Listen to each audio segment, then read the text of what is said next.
Hello, good evening, नमस्कार। मैं उपमा star student में आपका स्वागत करती हूँ। एक बार फिर से मैं एक नया टॉपिक लेकर और बहुत ही इम्पोर्टेंट टॉपिक लेकर आप सबके सामने हाजिर हूँ।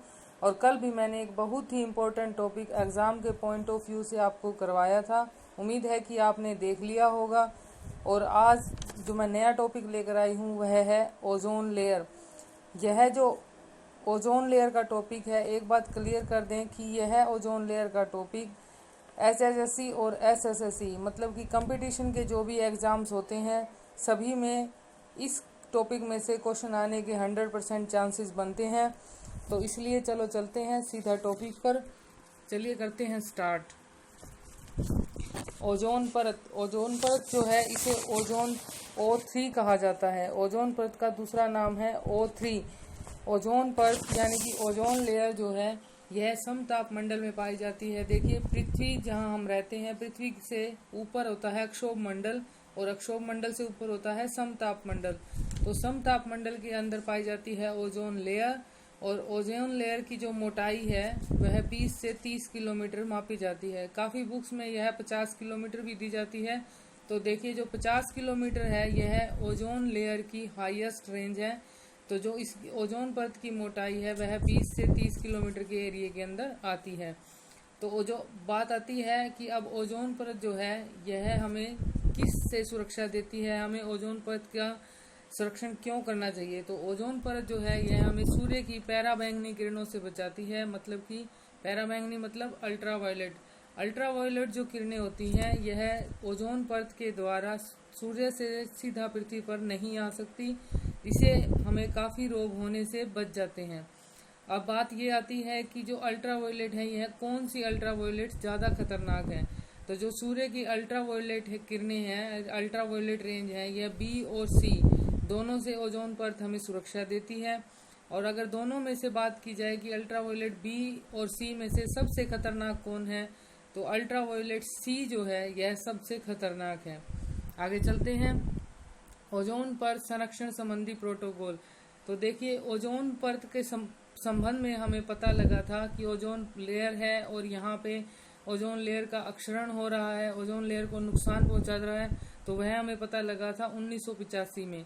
1985 में जब हमें यह पता लगा था तो उसके बाद इंटरनेशनल स्तर पर इसे समझा गया और इसके बारे में एक बहुत ही इम्पोर्टेंट प्रोटोकॉल लाया गया जो था मॉन्ट्रियल प्रोटोकॉल ओजोन परत संरक्षण से संबंधित है, जो कि 16 सितंबर 1987 को यानी कि 16 सितंबर 1987 को लाया गया था। और मॉन्ट्रियल प्रोटोकॉल आने के संबंध में ही इसी दिन से मतलब कि 16 सितंबर से ही ओजोन डे मनाया जाने लगा। ओजोन छिद्र मतलब कि जो ओजोन छिद्र है, ओजोन का जो सबसे ज़्यादा अक्षरण हो रहा है वो कहाँ हो रहा है। ओजोन अक्षरण सबसे ज़्यादा अंटार्कटिका के ऊपर हो रहा है। ओजोन परत में छिद्र का कारण मतलब कि ओजोन परत में जो छिद्र है, यह जो ओजोन परत को नुकसान पहुंच रहा है ये किस कारण से पहुंच रहा है। तो यह पहुंच रहा है क्लोरोफ्लोरोकार्बन यानी कि CFC। तो जो CFC है इसी का दूसरा नाम फ्रीऑन भी है, यह बात ध्यान रखनी है। आगे चलते हैं।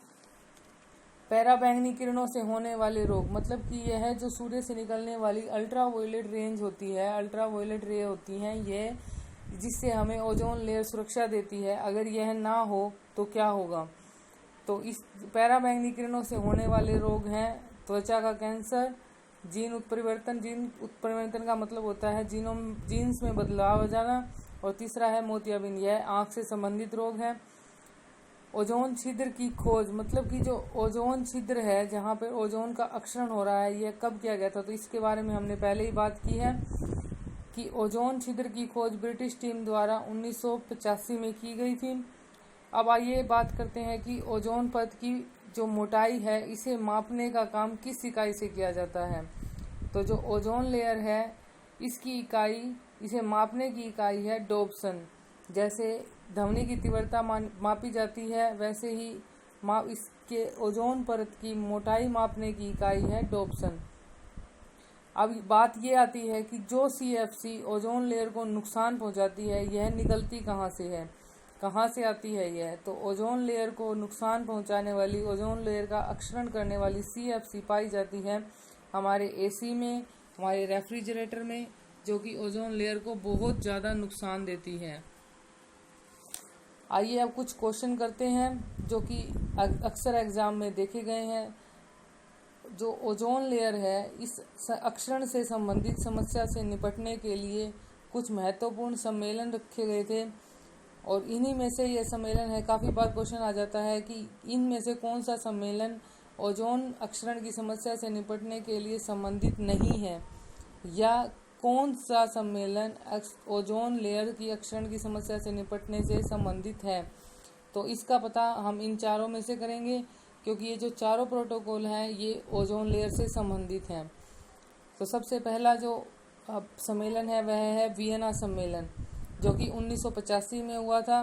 फिर आया मॉन्ट्रियल प्रोटोकॉल 1987 में, फिर आया हेलसिंकी सम्मेलन जो कि 1989 में था, और फिर आया लंदन सम्मेलन 1989 में। आगे चलते हैं। ओजोन छिद्र के अंटार्कटिका के ऊपर होने का कारण क्या है? मतलब यह है कि जो ओजोन लेयर है यह सबसे ज़्यादा जहां अक्षरण हुआ है यह अंटार्कटिका के ऊपर हुआ है। तो इसकी वजह क्या है? तो इसका सबसे बड़ा कारण है क्लोरीन परिकल्पना, फिर आता है सौर कलंक का प्रभाव, फिर आता है समतापमंडलीय मेघ परिकल्पना, और फिर है ध्रुवीय वातावरण, मतलब कि यह है पोल्स के नज़दीक होने के कारण। आगे चलते हैं। वायुमंडल में ओजोन परत है, मतलब कि यह क्वेश्चन हम पहले ही कर चुके हैं, जिसे कि हिंदी में समतापमंडल कहा जाता है, इसे इंग्लिश में स्ट्रेटोस्फीयर कहा जाता है। जो ओजोन परत है यह हमारी स्ट्रेटोस्फीयर मतलब कि समतापमंडल में स्थित है, और समतापमंडल के अंदर ओजोन मंडल है, इसी का दूसरा नाम है रसायन मंडल, यानी कि ओजोन मंडल को रसायन मंडल भी कहा जाता है।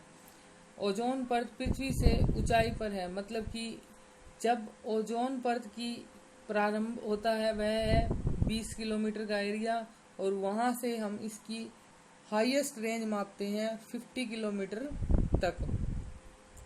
तो अब सबसे इम्पोर्टेंट बात ये कि वैश्विक तापन व ग्रीन हाउस गैस, मतलब कि जो हरित गृह प्रभाव है और वैश्विक तापन है, मतलब कि पृथ्वी पर गर्मी का बढ़ना है, उसी की वजह से लगातार ओजोन परत का अक्षरण हो रहा है। तो चलिए अब हमने इसमें से हमारे सभी इम्पोर्टेंट फैक्ट किए हैं जो हमारे एग्ज़ाम के पॉइंट ऑफ व्यू से बहुत ही इम्पोर्टेंट हैं। तो एक बार फिर क्विक रिवीजन लेते हैं। जो ओजोन परत है इसको कहते हैं O3 ओजोन लेयर। जो ओजोन लेयर है यह समतापमंडल में पाई जाती है, और ओजोन परत की जो मोटाई है यह 20 से 30 किलोमीटर है, मतलब कि 20 से 30 किलोमीटर के एरिया के अंदर ओजोन परत पाई जाती है, और ओजोन परत की हाईएस्ट रेंज है 50 किलोमीटर। जो ओजोन परत है यह हमें किससे सुरक्षा देती है? तो यह सूर्य से निकलने वाली पैराबैंगनी किरणों मतलब कि अल्ट्रावायलेट रेंज से हमें सुरक्षा देती है। तो अल्ट्रावायलेट में से कौन सी अल्ट्रावायलेट रेंज है जिससे हमें सुरक्षा देती है? वो है अल्ट्रावायलेट B एंड C, और सबसे खतरनाक कौन सी है? Ultraviolet C।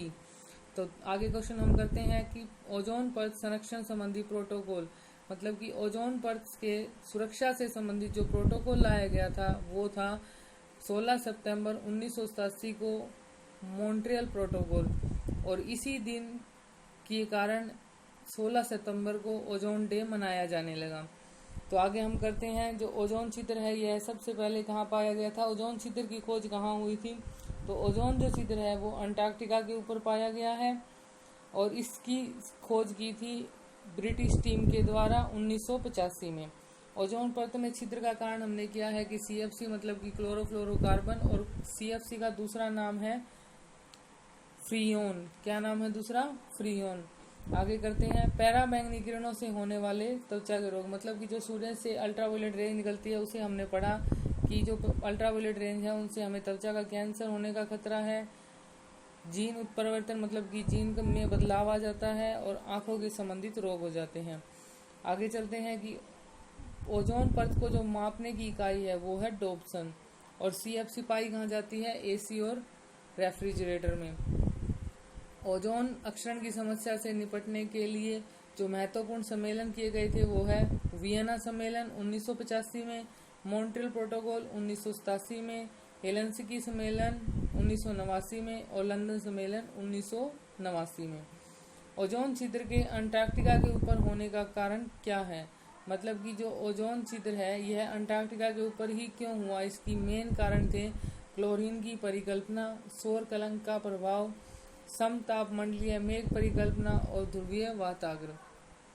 आगे चलते हैं कि वायुमंडल में जो ओजोन लेयर है यह कौन से मंडल में है? यह है स्ट्रेटोस्फीयर में। और जो ओजोन मंडल है इसी का दूसरा नाम है रसायन मंडल। और जो ओजोन मंडल की सबसे हाईएस्ट ऊंचाई है वो है 50 किलोमीटर।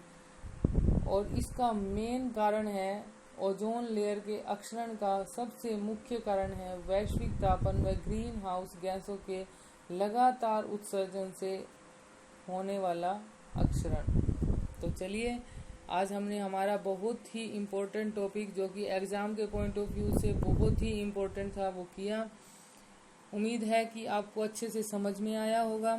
अगर हमारी वीडियो हेल्पफुल रही हो तो प्लीज़ लाइक कीजिए, शेयर कीजिए और अगर हमारे चैनल पर नए हैं तो सब्सक्राइब कीजिए। Thank you.